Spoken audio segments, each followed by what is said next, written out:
warming everybody knows about it. But I would say that climate change and global warming, these are not the real problems. They are the symptoms. They are the manifestation of a deeper problem. So you cannot correct a problem by addressing the symptoms.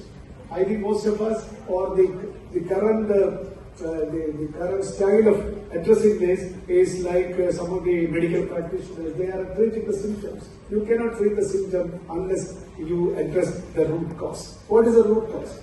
If climate change is a symptom, what is the root cause? I think the root cause is that we live in an ecosystem, a very highly complicated but highly balanced ecosystem. Human beings are also part of the whole ecosystem.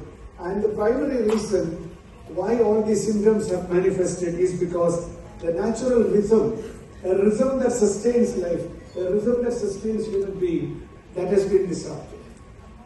That rhythm has been disrupted by 1001 actions of generations after generation, particularly the last two generations, who has contributed immensely to the destruction. Nature's rhythm has been disrupted.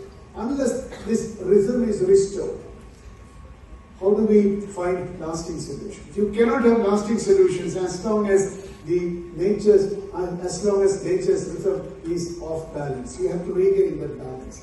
And that regaining the balance is easier said than done. It is very difficult. Why? Why? Because there are a lot of issues. But the major problem, the major hurdle in restoring this balance is the unholy conspiracy between global capitalism and governments, if I may say so. Global capitalism and governments are hand in glove. They are inseparable. Most of the governments dance to the tune of global capitalism. And I'm not against capitalism as such, but capitalism that encourages consumption, high consumption. Capitalism cannot survive unless you consume more and more. So everywhere you look around, we are being encouraged to consume more and more, so that you can waste more and more, so that you can dig the earth more and more, so that you can destroy the earth more and more. So consumption is not a very harmless exercise. Consumption has very malicious roots. The more you consume, the more you destroy. And where do all this consumption, all these products come from? Everything comes from the earth. Everything. There is nothing that comes from beyond the earth. We are yet to import raw materials from Venus and Mars. We will do it so that we finish that also.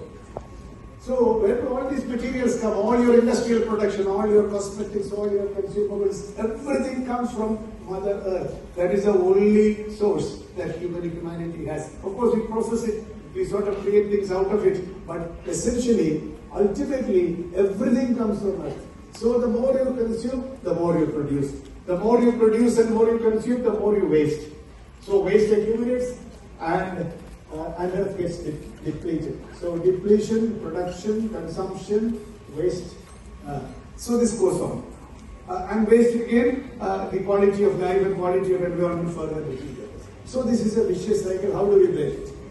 Without breaking this, we cannot regain the rhythm of nature. And what are the difficulties in doing this? The global architecture is designed in such a way that this production, consumption, and excess goes on.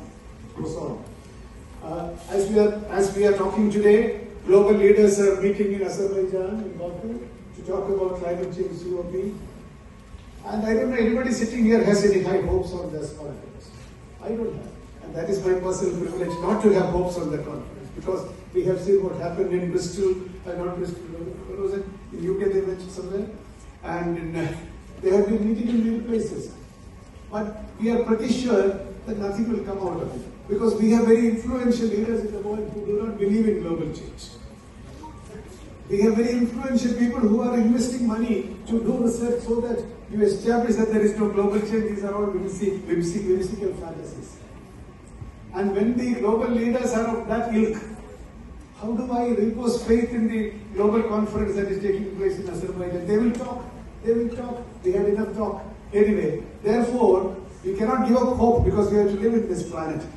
With that kind of a global architecture, political, industrial, capitalist architecture, Where do we go from here?